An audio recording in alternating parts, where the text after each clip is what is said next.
Une piscine vide, tel un symbole de la détresse du secteur du tourisme au Sénégal en ces temps de Covid-19. Dans cet hôtel de Cabrousse, dans la station balnéaire de Cap Skirring, dans le sud du pays, ses employés sont comme des rescapés. Car malgré un chiffre d'affaires divisé par plus de 2, le propriétaire s'est accroché pour sauver quelques emplois.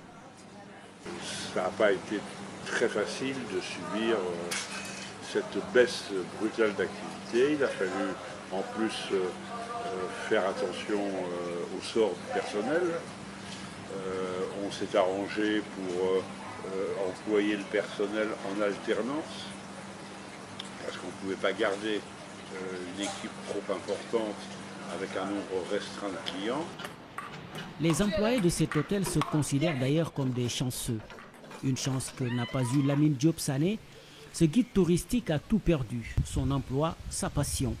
Aujourd'hui, c'est un homme abattu qui revient dans son lieu de travail, jadis parmi les plus prisés de Cap Skirring. J'ai envie de pleurer, pour dire vrai. J'ai envie de pleurer parce que cet hôtel-là, c'est un hôtel que j'ai quand même vu naître. Donc c'est un hôtel dans lequel j'ai commencé à exercer ma fonction. Mais aujourd'hui, j'ai vraiment le regret de voir cet hôtel-là dans l'état où il est. Mais cette chute des activités touristiques ne touche pas que les travailleurs du secteur hôtelier. Le patron de cette entreprise de location d'engins de loisirs ne sait pas où donner de la tête. La Sanatiam a investi près de 300 millions de francs CFA pour mettre sur pied son business. Mais aujourd'hui, il vit dans le doute. Ça a été catastrophique. Moi, j'ai investi énormément d'argent dans les quads, dans les buggy. Donc j'ai investi aussi dans des kayaks, dans des rosalies, dans des vélos, dans des jet skis, dans les wakes.